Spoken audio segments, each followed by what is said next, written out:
नमस्कार, मैं हूं कुमार चौधरी और आप देख रहे हैं टॉप 10 हिंदी न्यूज, जिसमें आप जानते हैं मात्र 5 मिनट में 10 बड़ी खबरें। आइए जानते हैं आज की टॉप 10 हिंदी न्यूज।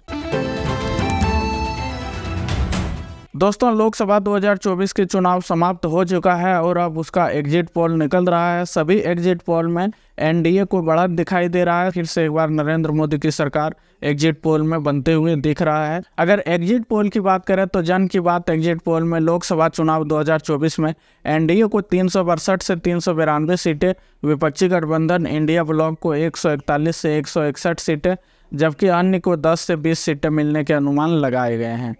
वहीं न्यूज नेशन के एग्जिट पोल के मुताबिक एनडीए को 342 से 378 सीटें, इंडिया ब्लॉक को 153 से 169 सीटें, जबकि अन्य को 21 से 23 सीटें मिलेगी।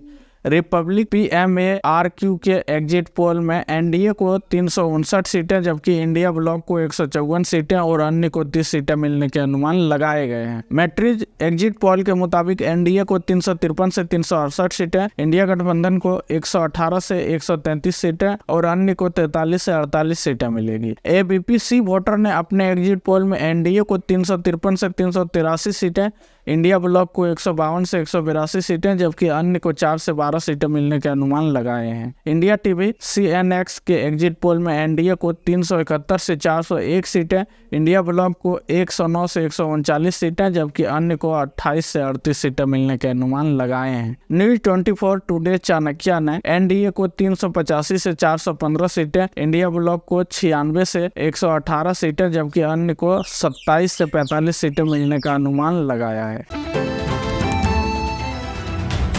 लोकसभा चुनाव 2024 के एग्जिट पोल के नतीजों के बाद प्रधानमंत्री नरेंद्र मोदी ने कहा है, भारतीय जनता ने एनडीए सरकार को दोबारा चुनने के लिए रिकॉर्ड संख्या में मतदान किया है। उन्होंने विपक्ष को जातिवादी, सांप्रदायिक और भ्रष्ट बताया। उन्होंने कहा कि इंडी गठबंधन मतदाताओं के साथ तालमेल बिठाने में विफल रहा है और जनता ने ऐसी प्रतिगामी राजनीति को नकार दिया है। एग्जिट पोल्स में एनडीए चमक रहा है।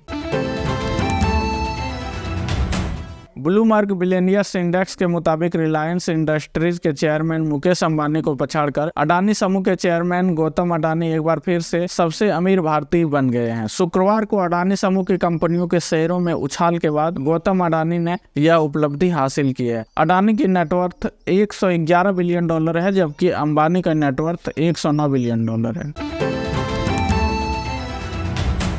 विकेट कीपर और बल्लेबाज रहे दिनेश कार्तिक ने शनिवार को अपने 39वें जन्मदिन पर क्रिकेट के सभी प्रारूपों से संन्यास ले लिया है। उन्होंने लिखा, देश में खेलने वाले लाखों लोगों में से मैं खुद को उन भाग्यशाली लोगों में से एक मानता हूं जिन्होंने देश के लिए खेलने का मौका मिला। कार्तिक ने 2004 से 2022 के बीच भारत के लिए 180 मैच खेले और 3463 रन बनाए।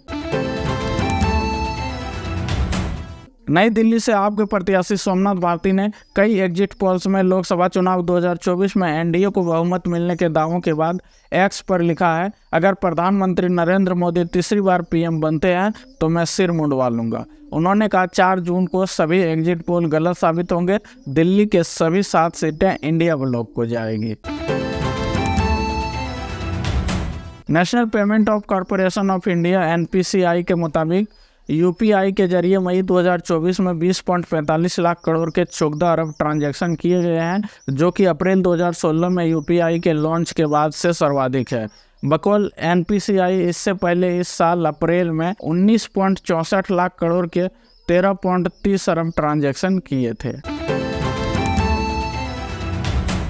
पंजाब एंड हरियाणा हाईकोर्ट ने हरियाणा के सरकारी नौकरियों में सामाजिक आर्थिक आधार पर दिए जाने वाले अतिरिक्त अंक के प्रावधान को असंवैधानिक करार देते हुए शुक्रवार को रद्द कर दिया। सरकारी नौकरियों में कुछ वर्गों के आवेदकों को सामाजिक आर्थिक आधार पर 5 अंक अतिरिक्त मिलते थे। इस फैसले पर मुख्यमंत्री नायब सैनी ने कहा है, हम सुप्रीम कोर्ट में अपील करेंगे।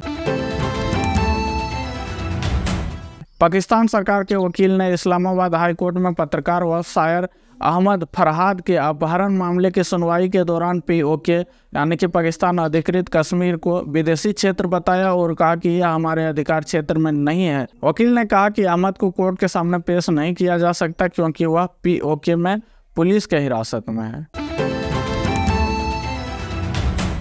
श्योपुर मध्य प्रदेश में यात्रियों से भरी एक नाव नदी में पलटने से हुई 7 लोगों की मौत पर राज्य के मुख्यमंत्री मोहन यादव ने शोक जताया है। उन्होंने प्रत्येक मृतक के परिजनों के लिए 4 लाख रुपए के मुआवजे का भी ऐलान किया है।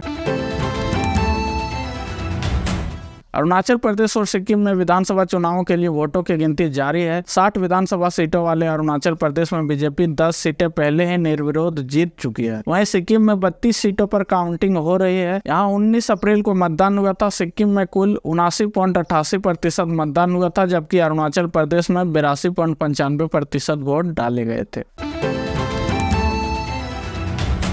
दोस्तों, कैसा लगा आपको हमारा यह टॉप 10 हिंदी न्यूज? आप हमें कमेंट करके जरूर बताएं। और अगर चैनल को अभी तक सब्सक्राइब नहीं किया है तो चैनल को सब्सक्राइब करके नोटिफिकेशन बटन को ऑन जरूर कर लें, ताकि हमारे लेटेस्ट वीडियो का अपडेट आपको मिलता रहे। जल्द ही मिलते हैं नई बुलेटिन में। जय